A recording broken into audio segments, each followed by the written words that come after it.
বিখ্যাত পরিচালক মৃণাল সেনের হাত ধরে চলচ্চিত্র জগতে পা রেখেছিলেন মিঠুন চক্রবর্তী এবং অঞ্জন দত্ত। সেই দুই মহারথী এক ছবিতে এই প্রথমবার কাজ করতে চলেছেন। সদ্যই মুক্তি পাচ্ছে শ্রীমান ভার্সেস শ্রীমতী ছবি। এই ছবিটা আধারিত হয়েছে ভারতের দীর্ঘতম ডিভোর্স কেসের ওপর নির্ভর করে। এই ছবিটার একটা টিজার মুক্তি পেয়েছে, এখন সেটা নিয়ে আলোচনা করব। Hi, this is Hastolipi originals. এখন আপনাদের সাথে শ্রীমান ভার্সেস শ্রীমতীর টিজার নিয়ে আলোচনা করব। এরকমই বাংলায় সমস্ত সিরিজ এবং সিনেমা সংক্রান্ত আলোচনা শুনতে এবং রিভিউ পেতে আমাদের এই চ্যানেলটা ফলো করে রাখুন এবং নোটিফিকেশন বেলের উপর ক্লিক করে অল বাটনের উপর ক্লিক করে রাখুন, যাতে আমাদের ভিডিও সবার আগে আপনাদের কাছে পৌঁছে যায়। তাহলে চলুন ভিডিওটা শুরু করছি। Hastolipi originals, the ultimate filmy dose.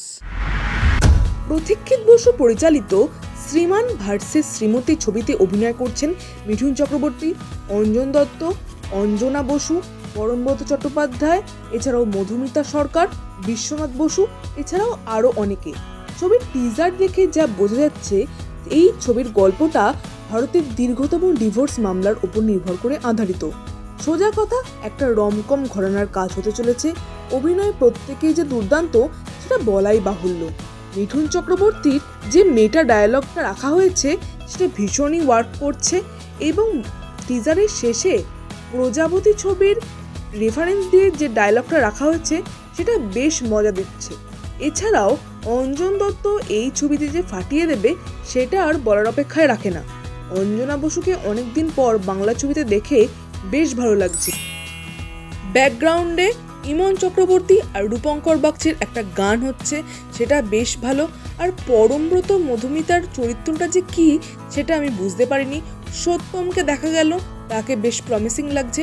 সব মিলিয়ে এই টিজারটা বেশ ইম্প্যাক্টফুল হয়েছে।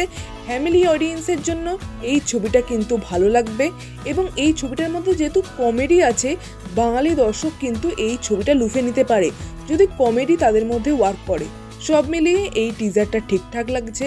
আপনাদের এই টিজারটা কেমন লাগলো অবশ্যই কমেন্টে লিখে জানাবেন।